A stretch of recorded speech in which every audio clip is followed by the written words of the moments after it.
நம்முடைய இந்திய பெருங்கடலில் உள்ள ஒரு தீவில் சுமார் 800 கோடி மதிப்புள்ள புதையல் இருக்குன்னு சொன்னால் உங்களால் நம்ப முடியுமா? ஆமாங்க, இந்திய பெருங்கடலில் இருக்கிற ஒரு தீவு கூட்டம் தான் சேசெல்ஸ். இது ஒரு 117 தீவுகள் அடக்கிய ஒரு சின்ன கூட்டம் தான். இது கிழக்கு ஆப்பிரிக்கா பக்கத்தில் இருக்குது. இந்த தீவு மற்றும் அதை சுற்றி உள்ள பகுதிகளில் தான் இந்த 800 கோடி மதிப்புள்ள புதையல் மறைஞ்சிருக்குன்னு இன்னும் மக்களால் தீர்க்கமாக நம்பப்படுது. இந்த புதையல் ஒரு கட்டுக்கதைன்னு சொல்கிற மக்களுக்கிடையே உண்மைன்னு நம்பி இந்த புதையலை காலங்காலமாக இந்த புதையலை தேடிட்டு இருக்கிற மக்கள் ரொம்ப அதிகம். ஆமாங்க, அது என்ன அந்த கதை? சுமார் 16-17ஆம் நூற்றாண்டில் வாழ்ந்த ஒரு மிகப்பெரிய கடல் கொள்ளையன் தான் ஆலிவர் லீ வாசர். இவன் பிரெஞ்சு நாட்டை சேர்ந்த ஒரு போர் வீரன். பின்னாளில் அவன் கடல் கொள்ளையனாக மாறினது ஒரு மிகப்பெரிய கதை.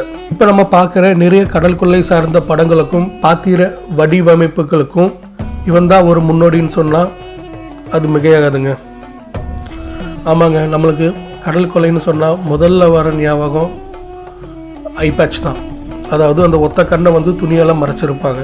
அது நம்ம ஆலிவரால் தான் பிரபலம் அடைஞ்சதுங்க. இவனுக்கு தி பசார்ட், தி மவுத் அப்படிங்கிற பட்டப்பேர்களும் இருக்குது. இவன் சண்டையிற திறமையை பார்த்து தி பசார்ட் அப்படின்னா தமிழில் நம்ம ஒரு ராஜாளி கழுகு அப்படின்னு பொருள் படுற மாதிரி புரிஞ்சுக்கலாம். இவன் எதிரிகளை சீண்டி வெறுப்பேற்றுற அந்த திறமை, கோவப்படுத்துகிற அந்த திறமையை பார்த்து இவனுக்கு தி மவுத் அப்படிங்கிற இன்னொரு பட்டப்பேரும் இருக்குது. 1730 ஜூலை 7ஆம் தேதி தன்னை தூக்கிலிடுறதுக்கு முன்னாடி தான் அணிஞ்சிருந்த செயினில் மறைச்சி வச்சிருந்த ஒரு புதையல் குறிப்பை தான் தூக்கிலிடுவதை காண கூடின மக்கள் கூட்டத்தை நோக்கி தூக்கி வீசினான். அப்படி வீசும்போது அவன் சொன்ன வார்த்தைகள் தான் இன்று வரை பிரபலம். Find my treasure, the one who May understand it. அதாவது இந்த புதையல் குறிப்பை வைத்து எவனால் அந்த புதையலை கண்டுபிடிக்க முடியுதோ அவங்க அந்த புதையலை வச்சுக்கலாம் அப்படிங்கிற பொருள்படும். இதை சார்ந்து இன்னொரு கதையும் இருக்குங்க. அதாவது இவன் போர்ச்சுகீஸ் நாட்டை சேர்ந்த ஒரு போர்க்கப்பலை கடத்தியதாகவும் அந்த போர்க்கப்பலில் இருக்கிற பொக்கிஷங்களை வச்சுட்டு சேசெல்ஸ் பக்கத்தில் இருக்கிற லீ யூனியன் அப்படிங்கிற ஒரு சின்ன நாட்டை சேர்ந்த கவர்னரிடம் பேரம் பேசியதாகவும் அது உடன்படிக்கைக்கு வராததால்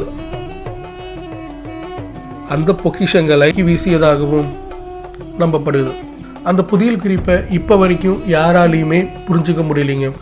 சுமார் 17 வரிகள் கொண்ட அந்த புதையல் குறிப்பு முழுவதுமாக வார்த்தைகள் அல்லாமல் வெறும் குறிப்புகளாலும் குறிகளாலுமே உருவாக்கப்பட்டிருக்கு.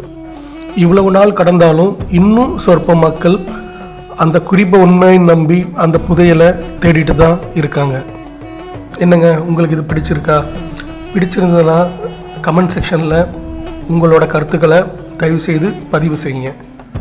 இன்னும் இது போல் சுவாரஸ்யமான தகவல்களுக்காக நமது சேனலை லைக் பண்ணுங்கள், ஷேர் பண்ணுங்கள், சப்ஸ்கிரைப் பண்ணுங்கள். நன்றி.